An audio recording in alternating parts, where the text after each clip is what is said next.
नमस्कार, इन खबर में आपका स्वागत है। रैनबैक्सी के पूर्व प्रमोटर सिंह बंधुओं को जमानत दिलाने के बहाने उनकी पत्नियों से 200 करोड़ से अधिक की ठगी करने वाले महाठग सुकेश चंद्रशेखर ने फिल्म अभिनेत्री नोरा फतेही और जैकलीन फर्नांडिस की मुश्किलें बढ़ा दी है। अब जो खबरें आ रही है उसके मुताबिक वो जैकलीन फर्नांडिस से शादी करने वाला था और जो बिचौलिया बनी थी उसका नाम है पिंकी और जैकलीन को आमने सामने बैठाकर पूछताछ करने पर दोनों एक दूसरे पे आरोप प्रत्यारोप लगाती रही और बीच में कई बार ईओडब्ल्यू के अधिकारियों के सामने झगड़ पड़ी। पिंकी ईरानी सुकेश मामले की वो कड़ी है जिसने कि जेल में रहते हुए सुकेश चंद्रशेखर से बॉलीवुड की जो हसीनाएं थीं उनसे संबंध जोड़े, तार जोड़े। जानकारी के मुताबिक जैकलीन से करीब 50 सवालों के जवाब लिखित में लिए गए हैं जबकि 75 सवाल मौखिक पूछे गए हैं। पुलिस सोर्सेज के मुताबिक सुकेश ने मुंबई की रहने वाली अपनी एजेंट पिंकी ईरानी के माध्यम से नोरा और जैकलीन से संपर्क साधा था। पिंकी नोरा फतेही और जैकलीन के करीब थी। जैकलीन के मेकअप आर्टिस्ट शान मुथाथिल के माध्यम से उनके संपर्क में आई थी।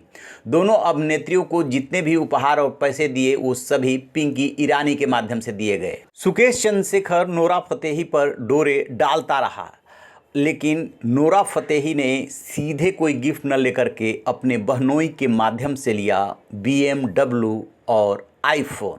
जैकलीन फर्नांडिस के बहरीन में रहने वाले पिता को सुकेश ने 2020 में 2013 मॉडल की पुरानी पोर्से कार, मां को पुरानी BMW कार और यूएस के नॉर्थ कैरोलिना में रहने वाली बहन को भी BMW कार भेंट की थी, जबकि जैकलीन को नई मिनी कूपर कार दी थी और भी ढेर सारे गिफ्ट दिए थे। पर यह भी है कि जैकलीन फर्नांडिस से वो शादी करने के लिए सपने बुन रहा था। दिल्ली की आर्थिक अपराध शाखा द्वारा दोनों अभिनेत्रियों से पूछताछ में ये बात सामने आई है।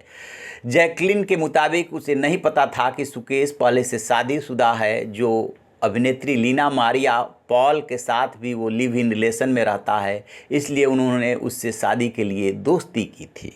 जैकलीन फर्नांडिस पे करोड़ों रुपए लुटाने के बाद उनके हेयर ड्रेसर ने जब पिछले साल जैकलीन को ये बताया कि सुकेश आपराधिक छवि का व्यक्ति है, इंटरनेट मीडिया पे उसके बारे में काफ़ी जानकारी उपलब्ध है, कुछ पत्रिकाओं में भी खबरें छपी है, उसे दिखाया, तब जैकलीन ने पिंकी से संपर्क कर सुकेश के बारे में हकीकत जानने की कोशिश की।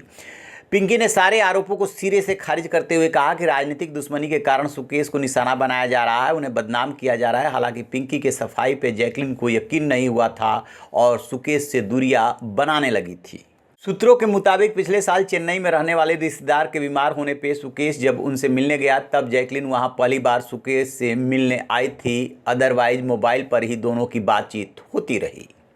महाठग सुकेश चंद्रशेखर ने पिंकी से कहा था कि अगर वो जैकलीन से उसका परिचय करा देगी तो उसे 2 करोड़ रुपए देगा। आपराधिक छवि के बारे में पता चलने पे जब दोस्ती टूट गई थी तब सुकेश ने पिंकी से समझौता करा देने पर उसे 10 करोड़ देने का वायदा किया था।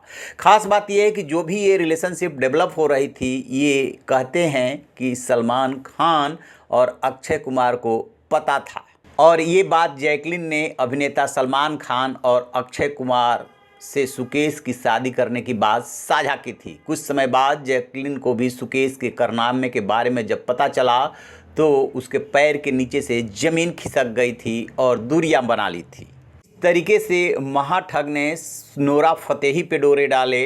बात नहीं बनी क्योंकि नोरा फतेही होशियारी से अपने जीजा के माध्यम से संपर्क में थी, उन्हीं को BMW कार भेंट कराया। बेशक उसने ले लिया लेकिन उन्हीं का नाम आया। तब जाकर के जैकलीन फर्नांडिस पे सुकेश ने बेशुमार दौलत लुटानी शुरू कर दी। तो ये रही महाठग की जैकलीन और नोरा फतेही के नज़दीक आने की कहानी। अभी और परतें खुलेंगी। जैकलीन फर्नांडिस और पिंकी को आमने सामने बिठाने पे कई राज खुले हैं।